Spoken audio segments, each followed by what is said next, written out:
Account department जो होता है उसको टैली करने में दिक्कत आती है, इसीलिए बनाया गया है SKU।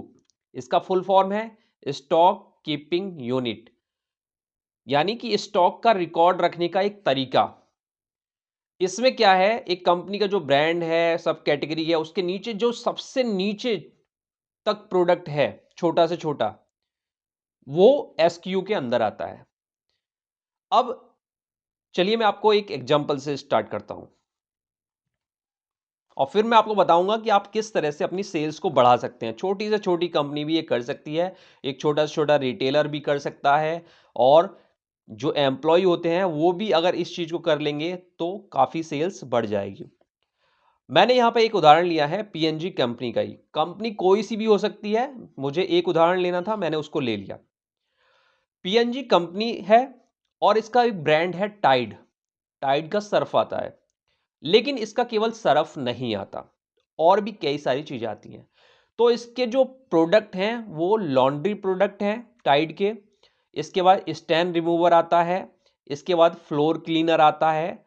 टाइड नाम से, टाइड हो गया ब्रांड नेम, और 3 कैटेगरी हो गई उसकी प्रोडक्ट की। अब उन 3 में से एक को ले लो। जो पाउडर आता है इसका, उसमें कई सारे पैक साइज आते हैं। 50 ग्राम वाला पैक साइज, 30 ग्राम वाला पैक साइज, 100 ग्राम वाला पैक साइज, 110 ग्राम वाला पैक साइज, 1 किलो वाला, 5 किलो वाला, 20 किलो वाला, 25 किलो वाला। अगर पैसों के रुपए की कीमत मानो तो 10 रुपए का पैक, 20 रुपए वाला, 50 रुपए वाला, 100 रुपए वाला, 200 रुपए वाला, 400 रुपए वाला पैक।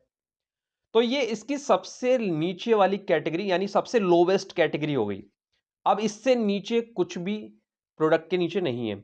10 रुपए वाला आता है, अब उस 10 रुपए वाले में कई सारी अलग अलग वैरायटी नहीं बन सकती।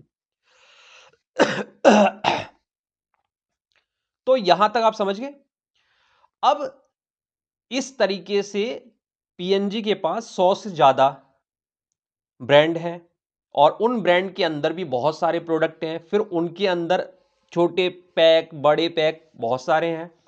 तो स्टॉक कीपिंग यूनिट के माध्यम से हम अपने प्रोडक्ट के रिकॉर्ड को मेंटेन कर सकते हैं।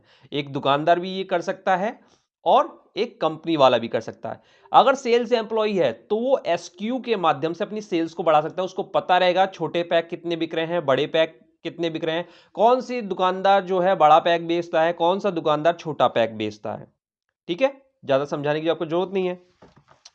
अब SKU की जरूरत क्यों पड़ी और इससे क्या फायदा है, चलिए अगली स्लाइड पे चलते हैं। अब यहां पर मैंने आपको बता दिया कि PNG कंपनी है, ब्रांड है उसका टाइड, और प्रोडक्ट कैटेगरी कई सारी आती है, उसमें से एक लॉन्ड्री डिटर्जेंट हमने चुन लिया।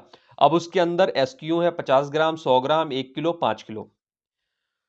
SKU क्यों इंपॉर्टेंट है? SKU इंपॉर्टेंट है, देखो सब कुछ बनाया जा रहा है ग्राहक के लिए, तो ग्राहक की नीड, जरूरत क्या है, उसके हिसाब से SKU डिजाइन किया जाता है।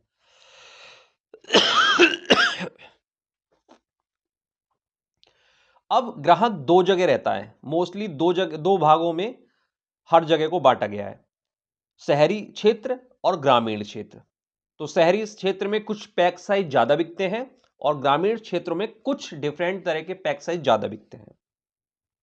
एक तो ये पैटर्न हो गया, इसलिए कई तरह के पैक साइज बनाने पड़ेंगे, और कई रुपए, यानी छोटे कम प्राइस वाला, ज्यादा प्राइस वाला, इस तरह बनाना पड़ेगा। पहली जरूरत तो ये हो गई, कंज्यूमर नीड्स को ध्यान में रख के ग्रामीण परिवेश में अलग और शहरी में अलग। इसके बाद एक दूसरी जरूरत आती है, वो है कंजम्पशन पैटर्न। कहां पर, किस जगह पर कितना कंज्यूम होगा। जैसे कि अगर हम एक होटल में गए तो वहां पर साबुन छोटा सा रहता है, शैम्पू थोड़ा सा रहता है, एक बार दो बार नहाने के लिए होता है।